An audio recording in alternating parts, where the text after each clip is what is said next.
मित्रांनो, आज संगमनेरवरून आलेत हे सबस्क्रायबर माऊलीला भेटायला. आणि ही जीविका नाव आहे. या मुलीचं नाव जीविका आहे. कंटिन्यू माऊलीचे व्हिडिओ बघत असते. मी मोठे पोर असले का मी जर पळतो. आता ही ना हळूहळू नेतो. हा, ती लहान आहे म्हणून हळूहळू चक्कर मारा.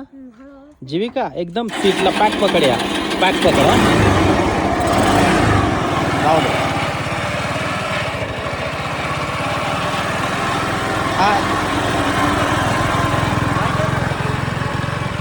आमच्या घरात 2 मुलं आहेत लहान, एक आदू आणि ही जीविका. दोघांनाही त्याचे व्हिडिओ बघितल्याशिवाय जेवणच जात नाही, अक्षरशः झोप पण येत नाही. जोपर्यंत 2 व्हिडिओ कंप्लीट होत नाही तोपर्यंत दोघंही झोपणार नाही, अशी यांची परिस्थिती आहे सध्या.